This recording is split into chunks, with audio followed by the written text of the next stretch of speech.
Sarah Tenma, and luckily Sarah does not have PowerPoint to show, so we are very fortunate, and that PowerPoint situation will be sorted out.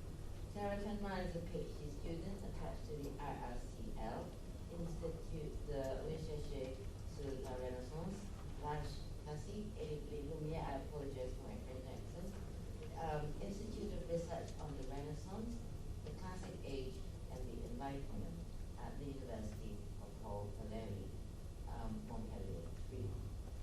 Her research focuses on the question of interculturality through the adaptations of Shakespeare's works in Algeria. The period of study covers the 20th and 21st centuries. Please join me in welcoming Sarah.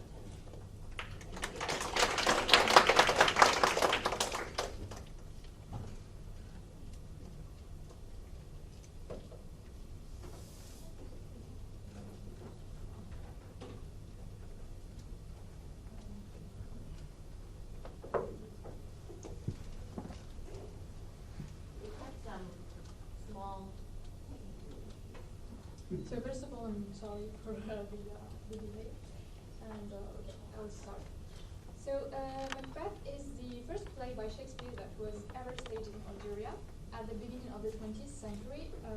It was performed in literary Arabic, and the text that was used is a translation in Arabic verse by the Egyptian translator Mohammed Effat, published in 1911 in Egypt.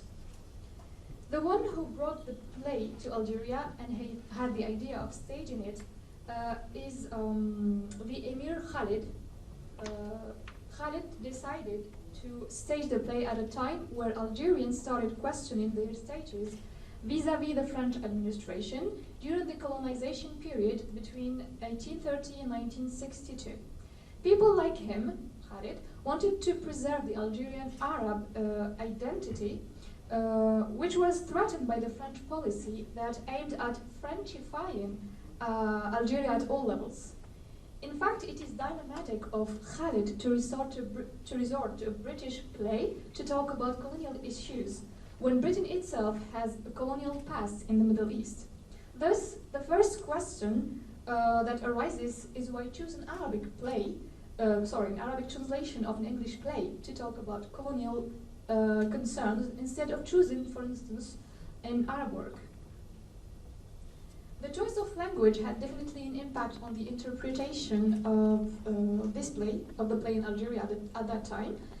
So the present people then shed light on the relevance of this adaptation to the situation in Algeria through three main points. The first point deals with how the play resonated with the political situation of the time. The second one has to do with the importance of using literary Arabic in this adaptation. The last point concerns the religious themes present in the Arab Macbeth, which could fit to the Algeria of the early 20th century. So how did this Macbeth reach Algeria? Mohammed Effat, again, the Egyptian poet and translator, translated Macbeth into literary Arabic verse and published it in Egypt in 1911. But it reached Effat's text was never adapted into a performance in Egypt, but it reached an Algerian man named Khalid, who staged it in 1912 in Algeria. His full name was Khalid al-Hassani bin al-Hashmi, and he was a political, ideological, cultural, and religious militant. His grandfather was the famous Emir Abdelkader, who led a revolution against the French at the beginning of the colonization between the 1830s and 50s. Khalid grew in an educated and respectful Muslim conservative family, but he also attended a Catholic middle school in Damas and went to the Louis Le Grand High School in Paris until his graduation in 1893. He also joined the military school of Saint-Cyr in 1893. Khalid was highly regarded by the French authorities and because of his exploits, mindset, and intellect, he managed to secure a very respectful position amongst both the French and the Algerians. At the time, France adopted an assimilationist policy through which Algerians were offered the right to become French citizens on the condition of giving up their Muslim status. Assimilation also implied that the French wanted Algerians to embrace their culture by introducing and imposing new norms that were adapted to the French political sustainability. The French tried reproducing the European way of life in Algeria, for example, through recreating the French political, social, cultural, and administrative systems. The objective was to make the population accept the French colonization willingly and to believe that this was for their good. This worked to some extent, as by the beginning of the 20th century, a lot of Algerians became less reluctant in accepting the French colonization, and they started embracing the French culture and language. Nevertheless, there was a category of educated Algerians that believed in the importance of preserving Algerian identity, especially after witnessing the inequalities that the French system practiced against the natives. The 1900s also witnessed a return to the roots and an attempt at reviving the Arab culture. This category, which consisted principally of Algerian youth, participated in the political life and created editing houses and newspapers to discuss the concerns of the natives. They created also political parties such as Les Jeunes Algériens, Algerian Youth, which aimed at fighting for the rights of the Algerians and at establishing dialogue with the French from 1900. It was a Muslim political life based on Islam and Arabic, which were the unifying forces. In 1913, Khalid joined the Algerian Youth and became quickly their leader. The Algerian youth wanted to claim the right of French citizenship, but with the maintaining of the Muslim status. In addition, they asked for professionals and social equality and for religious freedom. It is around this period that Khalid formed a specific vision of nationalism, whereby he was loyal to the Algerian community without calling for a separation with the French. He wanted to show the Algerians the importance of keeping their identity by protecting their cultural heritage and restoring literary Arabic language and Islamic practices. When Khalid studied in France, he became convinced that theater can be used as a tool for awakening nations. In 1910, he met the Egyptian actor George Abiad in Paris and asked him to send him a few plays to stage in Algeria. When he returned to Cairo in 1911, Abiad sent him 3 plays, Macbeth and other 2 short Arabic plays. Shakespeare's play has then made quite a cultural and geographic journey to reach Algeria. Translated in Egypt, it reached Algeria after the 2 men met in France. The cultural journey here is linked to the geographic one, and the multiple dialogues that take place are between Britain, Egypt, Egypt, Algeria, Algeria, France, and lastly Algeria and Britain.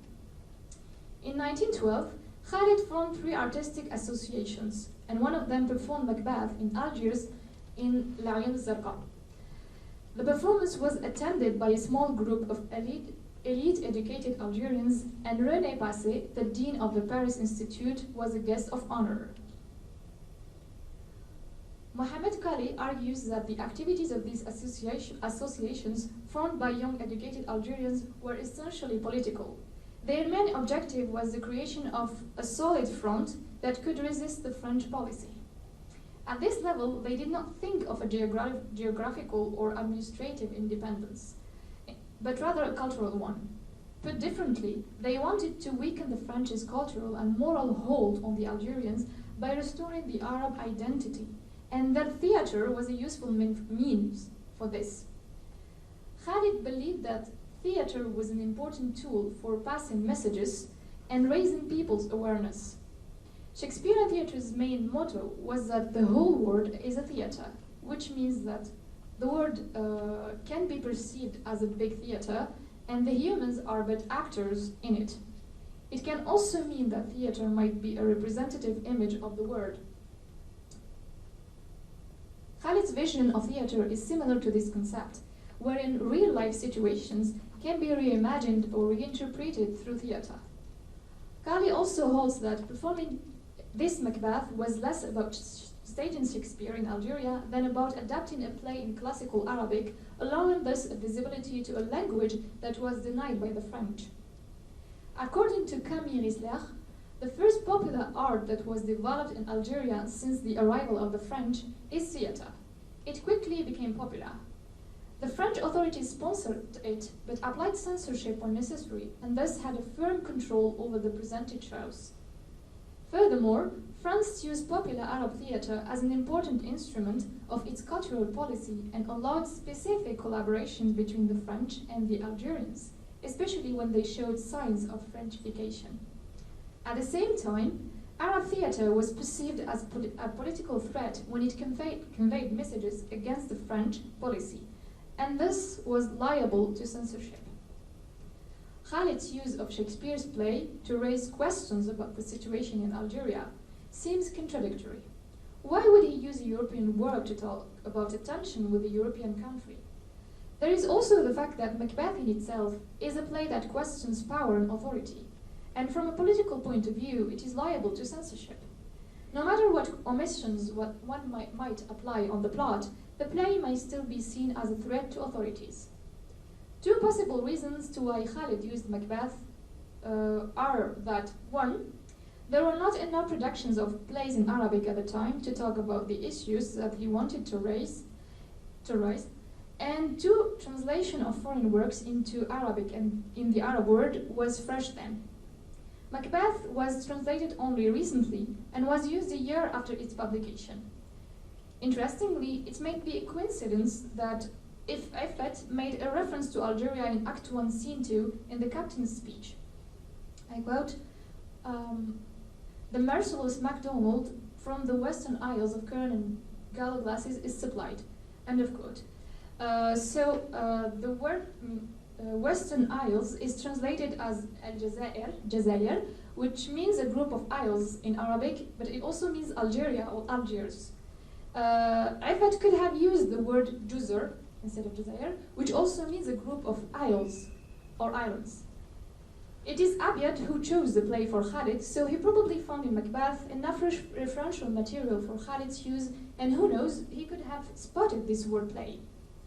As it was noted, Khalid's activities were political, and he strived for social and cultural reform. It is then interesting to see how these elements found echo through Shakespeare's play. If Khalid wanted to use theatre to spread such ideas among the educated Algerians, his theatre can be called patriotic, as it questioned the legitimacy of the French occupation. Macbeth discusses the issue of power and usurpation. Because Macbeth has killed the legitimate King Duncan to take his position, he is considered a usurper, thus an illegitimate ruler. I quote, "Behold where stands the usurper's cursed head." End of quote. When applied to the situation in Algeria, it is easy to picture the French as invaders, usurpers, and abusers of power. According to Dennis Kennedy, during the Cold War, Shakespeare's works were used as coded messages by directors from the Eastern Bloc to critique the repressive regimes there and the, I quote, current affairs without fear of censorship from the government of the time, end of quote. Jan Kot holds that, I quote, Shakespeare is like the word. Every historical period finds in him what it is looking for and what it wants to see, end of quote. Some Algerians were happy of getting Frenchified after being given the right to become French citizens at the cost of losing their Muslim status. Macbeth could be read as a reminder to this class of Algerians that the French were illegitimate rulers or usurpers. Macbeth has then a political, social, cultural, and artistic role. It represents also a long-term project of social change and a peaceful riposte against the French policy because it implicitly calls for the spread of nationalist ideas.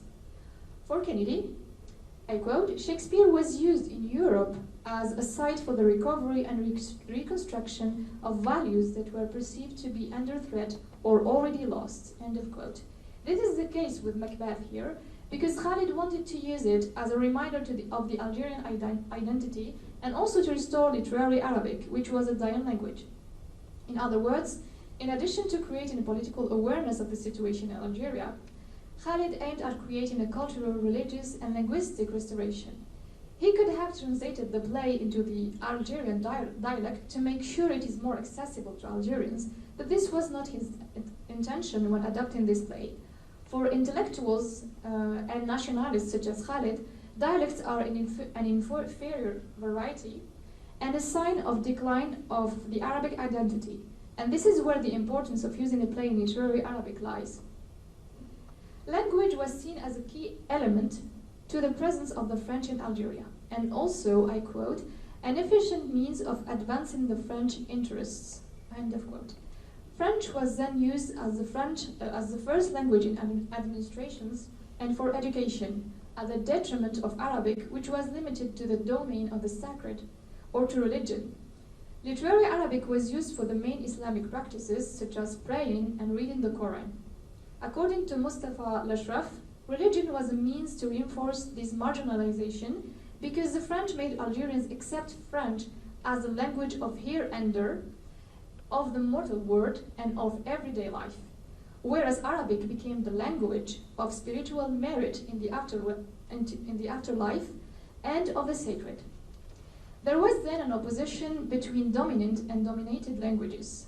Literary Arabic was thus devalued, and so was the culture and practices linked to it. French would become the language of progress and civilization, and Arabic an impotent language that could not keep up with modernity. A parallel might be made here with the pre-Renaissance England, where English was second to Latin, which was the official language. In the Renaissance, authors and playwrights such as Shakespeare and Ben Jonson contributed in the construction of English as a national and literary language. In this context, it could be argued that Shakespeare was used to some extent in Algeria in an attempt at reviving a dying language, literary Arabic. The translation of Macbeth in literary Arabic verse shows that, on the contrary, Arabic is a sophisticated language that can grasp Shakespeare's verse. Moreover, if Shakespeare's works can mirror concerns of different eras and cultures, then translating them into Arabic makes it possible for this language to cope up with modernity and tackle the current issues. By choosing a play translated in literary Arabic, Khalid could not target the maximum of audiences, as the dominant linguistic practices were divided between the use of Algerian dialect in everyday life, Berber, and French. Seeing a theatrical adaptation of Mohammed Aifet's Macbeth then meant that the spectator needed a very good mastery of literary Arabic. However, Khalid's main concern at this level, it seems, was forming a group of elitists and educated class of Algerians that can lead and teach the other classes and the coming generations and prepare them for a long struggle against the French colonization. The choice of the language had an impact on the reception of this play in Algeria, and it led to new interpretations, especially with regards to religion. The play contains Islamic elements added by the translator that make it possible to reinterpret it. For instance, Aifet calls the witches the genies' witches. Witchcraft in Arabic Muslim countries is the belief in the act of summoning demons or genies through blasphemous acts such as offering human or animal sacrifices and asking them to do a bidding, such as possessing a body and making its owner mentally or physically sick, or manipulating their mind. In Islam, witchcraft is considered as a form of idolatry, thus a profane practice. Aifet added other Islamic elements to the play, as in the following passage in Act 3, Scene 3. I quote, "He sends among us 1,000 warriors," end of quote.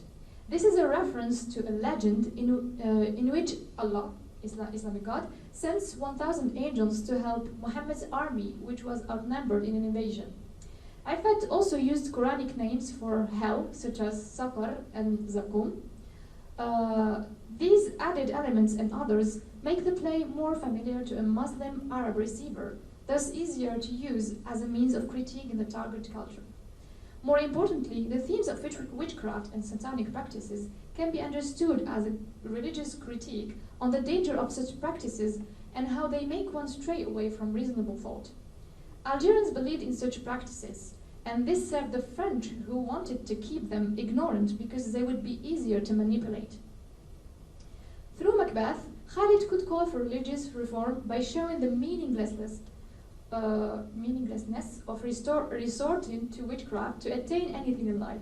The French contributed in spreading and making such profane practices accepted to divert Algerians from their real social issues. So, for example, famine, illiteracy, inequalities, and so on, thus using them indirectly to sustain power. In fact, Islam was a blocking wall for the process of Frenchification, as it represented the unifying force of the Algerian community against the French policy. Because of this, it was seen as a threat, and France knew that it had to weaken and marginalize it in order to divide the Algerians and destabilize them culturally and religiously. The French used the divide-to-rule approach to assure the continuity of their interests in Algeria. This policy was manifested in many domains, such as interfering with religious matters and introducing new cultural practices that are not welcomed by the Algerian Muslims, for example, alcohol, teaching for women, etc. It then spread doubt between the Muslim religious groups and destroyed them from the inside due to the loss of credibility. In a nutshell, French's policy was anti-Muslim and it aimed at moral corruption.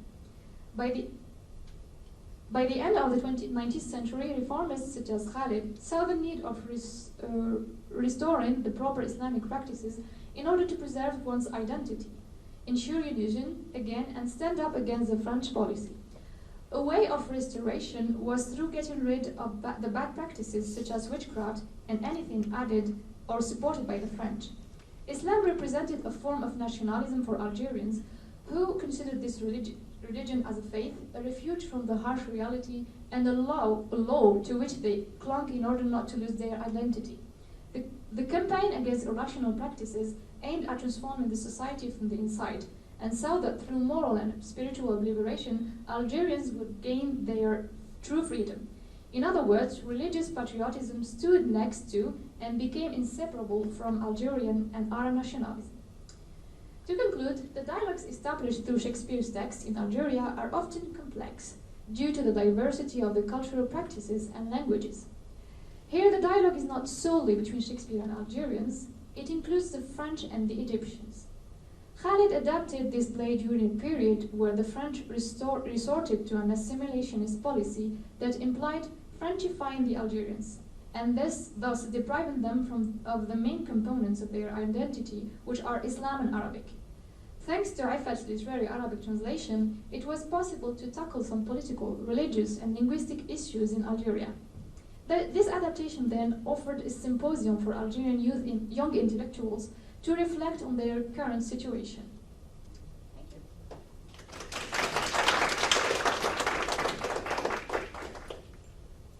Thank you very much, Sarah. Caitlin? It does have a PowerPoint set up, but I will use it first. Caitlin West is a PhD candidate at the University of Queensland. She's conducting research on meaning making in contemporary main stage theatre performances of Shakespeare's plays. Caitlin completed her Masters of English Studies at the University of Sydney and has a background in theatre practice. She's recently published in Shakespeare Institute Review, Otherness, Essays and Studies, and Letterbox magazine. In 2020, she was a recipient of the Australasian Association of Theatre, Drama and Performance Studies, ADSA, Geoffrey Milne Bursary, and was runner-up to the Victoria Kelly Prize for Best Postgraduate Paper at the 2021 ADSA Conference. Please join me in welcoming Caitlin West.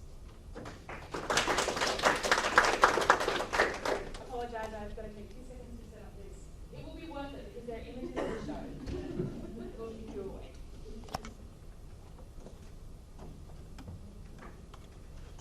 Oops, sorry. We started a little late, so we may not have time for questions due to the tech issues. So, if I think we can overrun a little bit because we've already got 2 people in this panel, thankfully. but I've timed it so that we have 15 minutes. That's fine, but let's be 5 minutes after.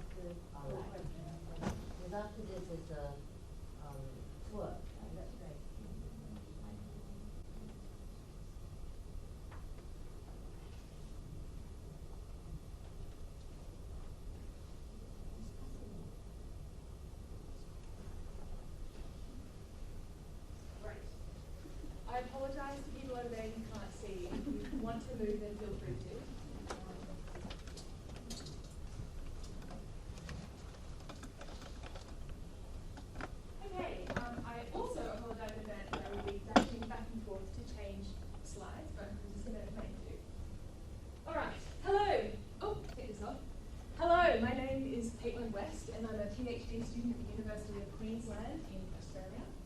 The title of my paper is Translation as a Tool for Decolonisation in Contemporary Staging of Othello. In this paper, using a case study of Queensland Theatre's recent production of Othello, I explore the ways that translation, and in particular, partial translation and multilingual texts, can create spaces for cultural encounter in contemporary performances of Shakespeare.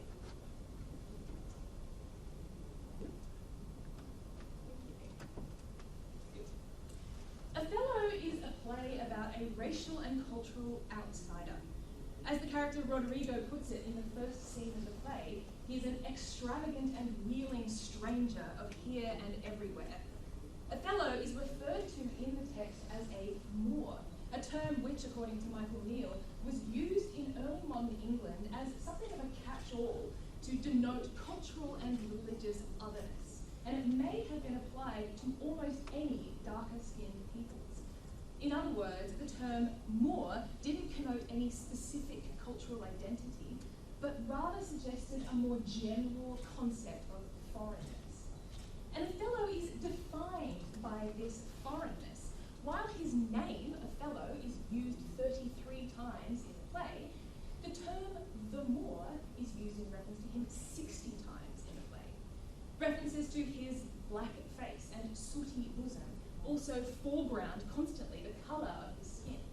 Virginia Vaughan writes that Othello bears the visual signs of otherness, a difference that the play's language insists can never be eradicated.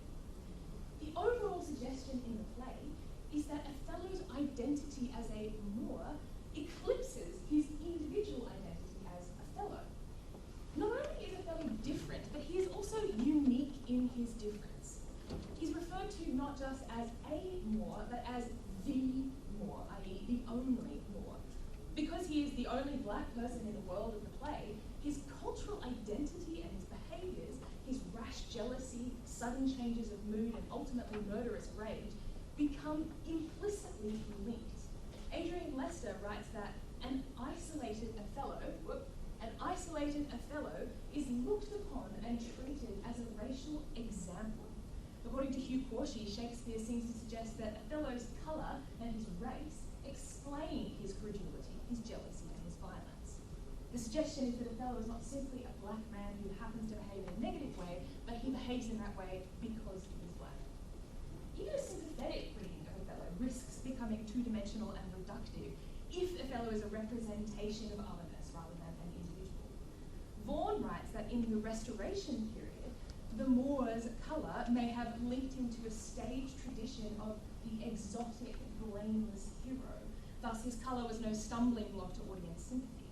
So whether he's seen as a threat or as an object of pity, treating him as exotic and representative of the other inhibits our capacity to judge him on his own terms, and it may lead to the perpetuation of overly simplistic stereotypes and cultural assumptions. So in recent years, theatre makers have responded to these issues by finding ways to lessen Othello's cultural isolation in performance. So, in a 2013 National Theatre production in London, which you may have heard of, Adrian Lester, who played Othello, and director Nicholas Heitner ensured that there were other black actors on stage, albeit in minor roles, to emphasise this idea that Othello was not an example. In a 2016 production, staged by the Royal Shakespeare Company, actor Hugh Corshey and director Ifol Khan went further and cast black actors in some of the other lead roles, most notably casting Lucian Masamati, a British Tanzanian Zimbabwean actor, as the first black actor in a major production to play Othello. In these productions, and particularly in the RSC production, the multicultural casting and the diversity of influences in the set and the costume design meant that whiteness, in this production in particular, actually became the exception. Whiteness became the other. So these two productions represent a growing trend towards decentering whiteness in Othello and allowing its title character to be understood on his own terms. Queensland Theatre's Othello has stepped into and furthered this process. On the 15th of September, so exactly 2 days ago, a production of Othello directed by Jason Clarwine and adapted by Clarwine and Jimmy Barney, who is a Torres Strait Islander actor who also played Othello, opened in Brisbane, Australia. For the last 5 weeks, as part of my PhD research, I've been observing the rehearsals for this production. The reflections in this paper come out of that rehearsal observation. The production was set in during World War II in the Torres Strait. So the Torres Strait is a band of islands that sits between the northernmost part of Australia and Papua New Guinea. And it's largely populated by First Nations Australians. The production featured both Anglo-Australian and Torres Strait Islander performers. Othello was a Torres Strait Islander, as was his lieutenant Cassio, as was Cassio's mother Bianca, and a number of other soldiers in the army. Iago, his friend Rodrigo, his wife Amelia, and Desdemona were all white Australians. Carmine and Barney's Othello is notable as it not only visually decenters whiteness, as the other two productions I pointed out did, but it also employed language translation as a gateway to complexity.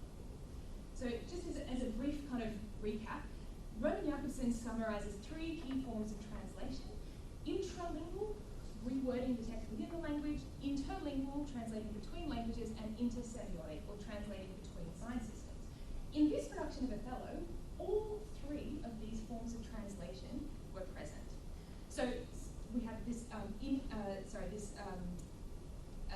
this intralingual translation in the fact that the Shakespearean phrases were at times reworded and updated into a more modern Australian English. So instances of my lord became my love, and in one particularly interesting instance, thou silly gentleman became you silly bastard.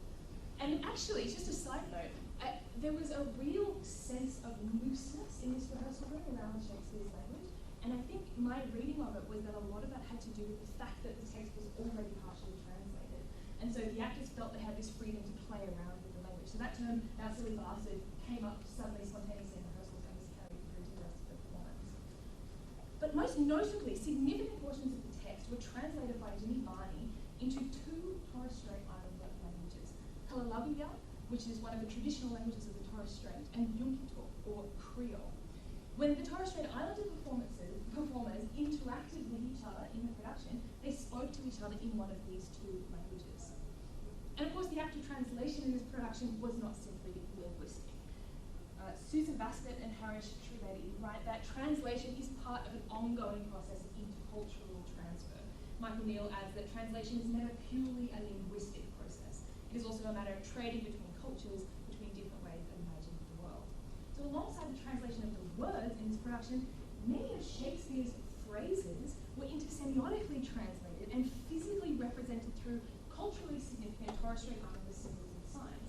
So Othello's handkerchief, which is a key prop around which the drama of the play revolves, was a sweater. A sweater, unfortunately I couldn't find an image of it. A sweater is it looks like a tea towel. It's a sort of square piece of cloth.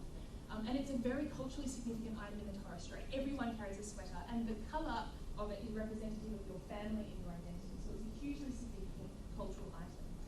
Othello's epileptic fit became a trance sequence, which is pictured here, in which Othello communed with his ancestors in traditional language. Crucially though, the text of this play was not fully translated. In fact, most of the dialogue remained in the original early modern English. And although the action of the play largely took place on the Torres Strait, the first few scenes of the play were set in mainland Australia. Othello and his lieutenant Cassio, both of whom were from the Torres Strait, were also members of the largely white Australian army. So what this meant was that there was, throughout the performance, a constant shift between languages and signs belonging to early modern England, Shakespeare's English, 20th century Anglo-Australian culture and language, and the Torres Strait. The power of this intermingling of white Australia and Torres Strait Islander culture in this production can be understood through the lens of Peter Burke's encounter model, a model of studying history through which we seek to understand when different cultures and subcultures interact with one another, a 2-way transfer and negotiation occurs. Burke describes how when we study cultural encounter, we think about how the parties involved perceive, understand, or indeed fail to understand one another. This production of Othello performed 2 functions. First of all, it was a representation of a cultural encounter, and it was also an invitation to cultural encounter with the audience. It represented the shifting complex dynamics of cultural and subcultural groups in 20th century Australia, and also invited performers and audience members to engage with and understand these cultures and subcultures. So in this production, rather than flipping the power balance and simply making whiteness the other, Clarwine and Barney created a world on stage in which the concept of otherness, who belonged and who did not, was constantly being negotiated and renegotiated. The other varied depending on who was on stage and what language they were speaking. So, for instance, in the early scenes of the play that was set in mainland Australia, the majority of the performers on stage were white. And in these scenes, Othello was often in the minority, literally physically surrounded by white men who were often his professional superiors. So, for instance, in the scene in which Othello is forced to defend his marriage to Desdemona in front of her father and his own lieutenant colonel, Othello's body language, his facial expression, his tone of voice were very formal and very restrained, speaking in Shakespeare's English. However, his lieutenant Cassio, who was also a Torres Strait Islander, was standing in the corner, and every now and then he would turn to Cassio and speak to him in Liverpool, or deliver a line from the text specifically to Cassio. So, there's a passing reference to men whose head grew beneath their shoulders. And Othello turned and delivered that line to Cassio, and the two of them started laughing together, and there was an implication that there was some sort of shared cultural reference in that line. And the white actors on stage looked very nonplussed, and it was this moment where suddenly the power balance was kind of pulled off kilter for a second and then sort of returned. And moments like these happened throughout the production, and often revolved around language. Even within the dominant cultures of this production, subcultural negotiations of belonging were constantly occurring via language. So in an interview that I conducted with Barney and Clarwine, the two explained to me some of the relational complexities between the Torres Strait Islander characters in this production. They explained that Othello spoke to some of the characters, such as Montano, and Montano you can see down the left-hand corner here, who's actually Jimmy's brother, and that's Cassio, by the way, behind Montano. So Othello spoke to Montano in Kalalabuya, which Clarwine described as a kind of deeper speaking. It's the traditional language of the Torres Strait. In this production, Montano was born and bred in the west of the Torres Strait, where Othello was born and bred. So, but conversely, Othello only ever spoke to Cassio in Yumputul, because Cassio was from the east. And so, this is a quote from Jimmy Barney, I only know one or two words that will connect me to the east, so they spoke in Creole. In one particularly interesting scene, there were multiple layers of kind of cultural interaction happening at once. The Torres Strait Islander soldiers were all drinking with Iago and Rodrigo, both of whom were white. Montano lifted up his cup and cried Kabuana, which is the Western language form of cheers. Cassio then replied Debiari, which is the Eastern expression of cheers. After a brief moment of hesitation, Montano and the other soldiers also responded Debiari. Iago and Rodrigo looked completely nonplussed, and they raised their glasses while doing an inarticulate imitation of the sounds that the other men were making. So considering these complexities of cultural representation and negotiation, we can see how Othello, the character of Othello in this production, was not and could not be reduced to a two-dimensional other whose behaviours represented his cultural heritage. Because not only was Othello not physically alone on stage, he was also surrounded by other Torres Strait Islanders who each expressed and experienced their cultures differently. In this context, Othello's behaviours became much more his own. A more complex reading of his character was invited that included the effects of possible PTSD and of his being a long-serving and high-ranking soldier in the White Australian Army during World War II. As well as depicting a cultural encounter, this production also invited a cultural encounter via translation. For myself, as an English-speaking Anglo-Saxon audience member, there were often moments where it was clear to me that some form of cultural negotiation was occurring. So, for instance, the cheersing moment, I could see that something was happening, but I wasn't fully able to understand what was going on. And then the subtleties of those interactions were not available to me until they were explained.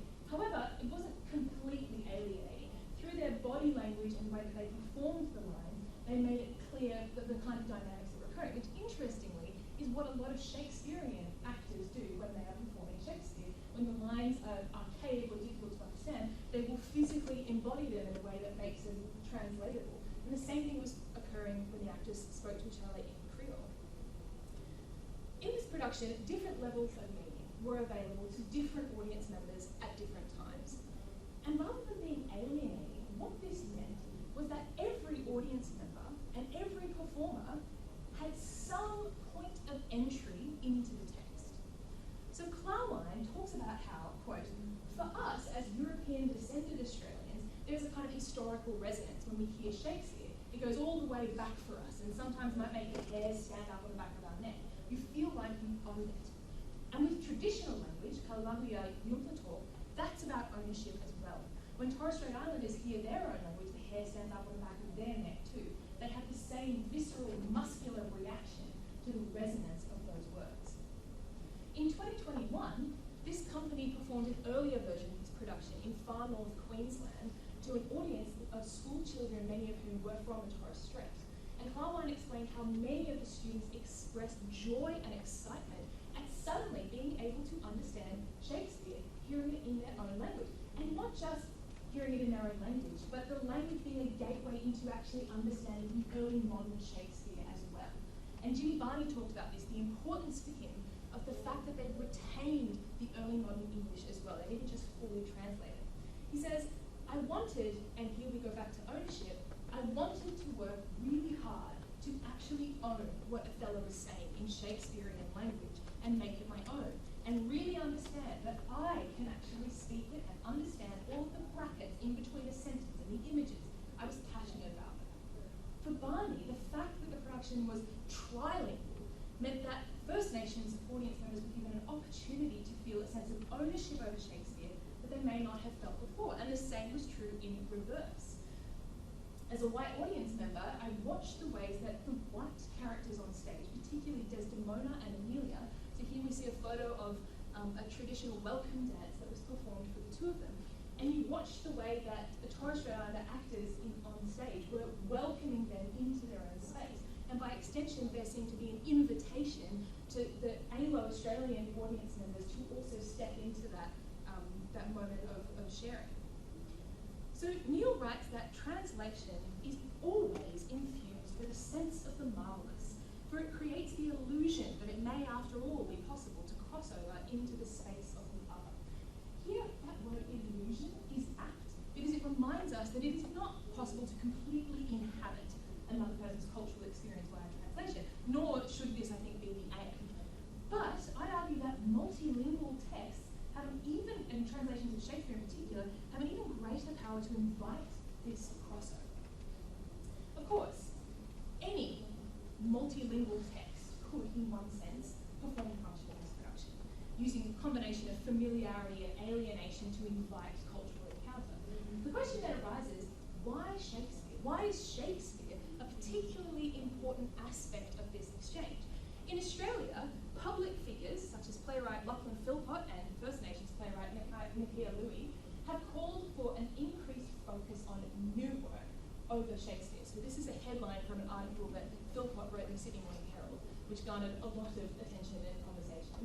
And they believe that we should be making new work instead of returning to Shakespeare, because he doesn't, and this is kind of the question that you began your paper with, why translate something into Arabic? Why translate Shakespeare when you could create a new work? Well, one response to this call for a Shakespeare moratorium is to say that performing new work and performing Shakespeare are not mutually exclusive projects, they can both coexist. But as well as this, I argue that it is precisely the vexed and at times problematic history of Shakespeare performance and his status as a monolith of Western culture that actually makes his work such a rich ground for conversation and reconciliation, decolonization and innovation by inviting other voices into Shakespeare and allowing them to converse with him and to reply to him.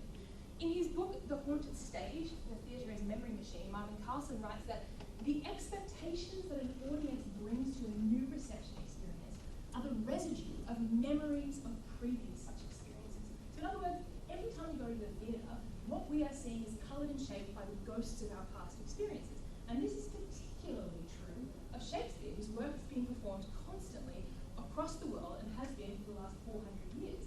Everyone who comes to see a Shakespeare is at least aware of the status of Shakespeare. engaging with the ghosts of performers past, performers and audiences are not only able to encounter the ideas of the present, but also to enter into conversation with the past and with Shakespeare. Queensland Theatre's A Fellow offers audiences not just a cultural encounter, but it also brings audiences and cultures into dialogue with the Western literary and theatrical canon of Shakespeare and the history of Shakespeare performances. It invites us to consider who we are now, who we've been in the past, and what we would like to be in the future. Thank you.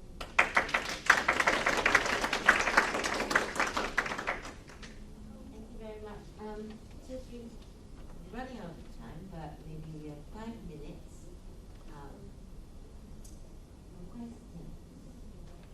And thank you both for keeping bang on your time of 20 minutes.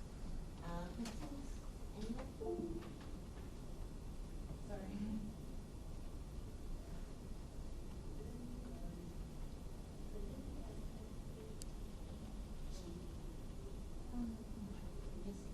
I'd like to extend the point that Caitlin just made to Sarah's paper and ask you.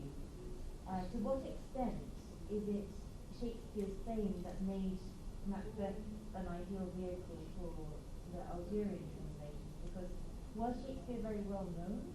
Was there a good reason why? Because of course now we might use it as Caitlin says in these post-colonial ways, precisely drawing on Shakespeare's fame, but was it just that you happened to get hold of Macbeth, or was it because there was already a literary canon in which Shakespeare was known? It's just translated, right? The translator was translated Shakespeare. He chose Shakespeare on purpose because it was in Egypt at that time. The translation was fresh, and Shakespeare's works were very important, and everyone who could translate them, they had a translator would really secure his position as a very good translator on that time. So there were a lot of Shakespearean translations in Egypt, but Khalid itself was Algerian man. It was for him. He did not necessarily choose Shakespeare, but it was chosen for him by the Egyptian actor whom he met in Paris. So the Egyptian actor saw the importance of Shakespeare, and Khalid, of course, found the themes that are relevant. So the choice could be made from both sides. But basically, Khalid didn't really choose the Macbeth. It was chosen for him, and through his not really, let's not say luck, but it was good for him that Macbeth had ideas or themes that fit really into the situation of Algeria at the time. Thank you. Anybody have another question? Not may I quickly ask Caitlin, that famous case, is it Marlowe versus Queensland with the Torres Islander Straits? Marble Yeah. versus Queensland. Were able to cite songs from just a bit earlier than this period, very late 19th century, as part of their land rights claim against Queensland State, because songs are owned by the people and those have been recorded. I could find no instance. I was not clear at all from the documentary evidence. Perhaps I haven't checked carefully enough. Were the songs translated, or were they identified to be the same songs then and now by the music alone? Because Bennett brings up the music only, and it doesn't seem as if the language is necessary. So I was quite intrigued because we were talking about the Torres Strait Islanders as identifying the language as being as a myth, whereas these really famous groundbreaking case that then set up lots of other references in Australia.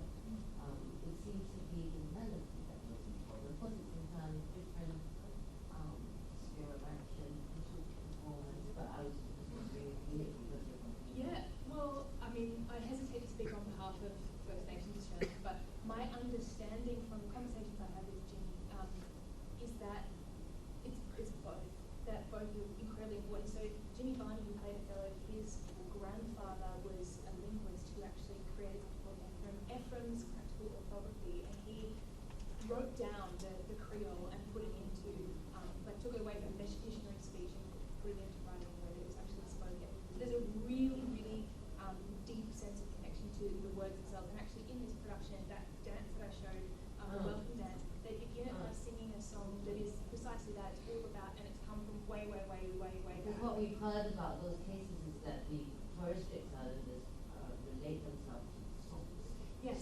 both the there's so songs and much the in words music and speak to each where other. the balance was. Yeah, I believe that it's both and, that they're completely intertwined and that both of them have this kind of ancient resonance. Because it was a legal point that the current songs could be related to the songs that were at the end of the 19th century, and therefore established the customary practices as far as Strait Islanders and their rights to the land. Thank you very much. I'm sure you might want to continue discussion with them outside the panel, but I want to know that people who are wanting to join the tour. Yes. So anyone who wants to join the tour of the Brooklyn Museum, the lovely meeting in the hall here. And unfortunately we cancelled the outdoor event because there's a possible typhoon. And it's not going to rain yet apparently, but he was a bit too worried in the morning to continue with that. So it's going to be in the Master Hall where the plenary lecture